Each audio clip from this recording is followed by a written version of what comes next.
Okay, so what we can do now, we can manipulate this in 100 different ways. So I guess the first thing we'll do, we'll create the prop asset. So I'm going to hit Shift-D and duplicate this entire object. I'm going to hide the base because I want that just in the background, kind of waiting for me whenever I want to use it again. So a LOD system, level of detail system, is going to, basically you're going to have multiple meshes. They're going to have different triangle counts, and the one with the highest is going to show when the camera is at the closest possible distance. The one below that with lower triangles is going to show as the camera gets further away, and it will stop drawing the highest LOD and draw the second. This will be easier to explain in Unity. So we'll probably do a 3-level LOD system. So the first thing we're going to do is I'm going to rename this to LOD 0. Now an array, which is what a LOD system is based on, it is just a list that starts at 0. So you have 0, 1, 2, 3, 4, whatever you want. So okay, now naming this way, underscore LOD0, LOD1, LOD2, and so on. Unity's going to recognize this right away. As soon as we import it, it's going to add a LOD group component to our game object and give us a customizable camera distancer, basically. So yeah, so you want to name these properly like that, just so you don't have any issues in Unity and don't have to create the component yourself and drag in all the different meshes. This is, it's going to recognize it right away, just by after the name, underscore LOD0 through however many you have. Okay, so where I have my base, and that what I mentioned before, that those ends that are invisible, they show on our base, so that's perfectly fine. We'll use that to create the damaged object. So here we can go in and we can delete all the faces that are going to be invisible for our just our world prop. Okay, so it helps to hide stuff when we're not messing with it, right? So we'll hide the inside cube. We'll even hide these objects where all faces are showing. Now, a good thing to note is if you're in face mode and you have seams cut, it will only select the section that's cut off by seams. So if I hit L on this face, it won't select the whole island. It'll just select the face. So if I go into edge mode or vertices mode, hitting L will select the whole thing. Just in face mode to select your seams. It's actually very convenient for certain cases. So if you want to select the whole thing, just stay out of face mode if you've got seams cut the way that we do here. Continuing, these ones out here are actually going to keep all of their faces, these 4. Okay, so we'll hide those. Now we can see the faces that we want to delete, right? So these ones, even that guy, these ones, that guy, whoops, him. Then you can hit Shift-C to go into wireframe mode, because obviously we can't see this one. Okay, one poking out there, good. Get this corner. Another thing up here, we can't see this one, so let's go into wireframe mode. Now, all you need to do is go next to the little speck that's in the center of the face, and you'll be able to select that easily. Okay, I think we've got them all. We just hit X and faces. One more thing to note is the inside of these, all the cross sections are actually going to be invisible as well. So we just select the inside face here, here. So is that everything? Yes, so just the inside faces, X, delete those faces. Okay, so now this is much more optimal. You can see the triangle count went down. We can hit Alt-H and it'll unhide everything in our mesh if we're in edit mode. If we're in object mode, it'll unhide everything, so it would unhide this as well.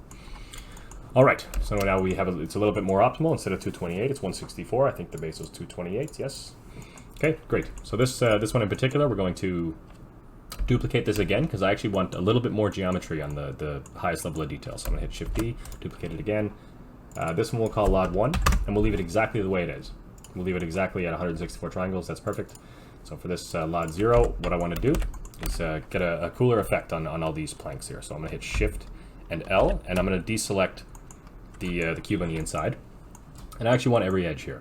So that's perfect. So I'm going to hit Control-B, and because we UV unwrap them initially, beveling edges will actually keep it's unwrapped pretty good. So let's go into UV editing and see what's happening here. So we can hit Control-B, and it's going to deselect those faces and only select our bevel, which is perfectly fine. But you can see, if we zoom in, it's exactly what we want. Right, and it's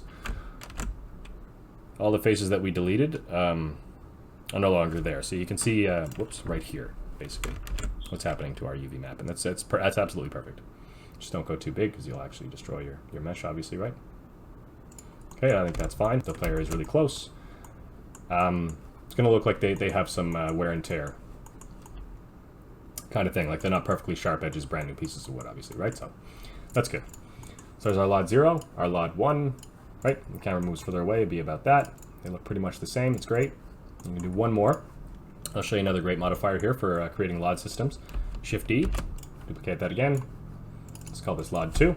So this would be the furthest one away. I think 3 is perfectly fine, so 0, 1, 2. We go into modifiers, and we can do a decimate modifier. Now, this is extremely messy. So if you have low geometry to begin with, unsubdivide is just going to completely destroy it. Right? We don't want to use that. We want to use collapse. Planar could probably work for higher geometry stuff. Obviously, this is very cubical, so the planar with its angles aren't going to work very well.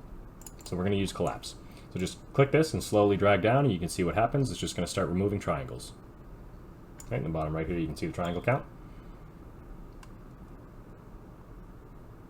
So I think 0.65, no, 0.8. We deleted a lot of faces on the inside, so it's a lot less to work with. But it's okay. At least we can cut it down a little bit, so we'll do 0.7, I guess. Yeah, 0.75. 0.75 I think is good, because this will be about this far away from the camera, right? Maybe even more. We can customize the distances in Unity.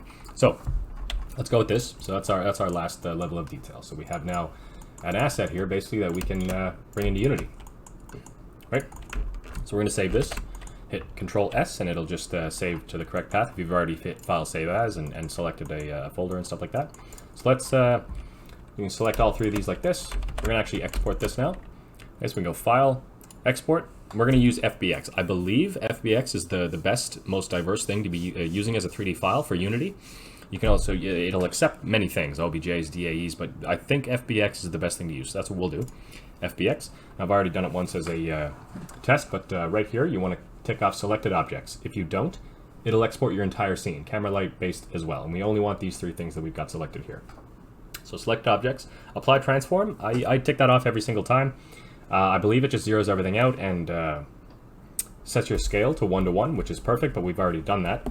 I've never had any problems checking this off, so I just do it anyway, just to be punctual. Okay, so it usually wants to call it whatever you've named the blend file. So that's totally fine. We'll leave it at that. So export FBX. Boop. Now in that folder we've got a 3D object asset here, a 3D object file.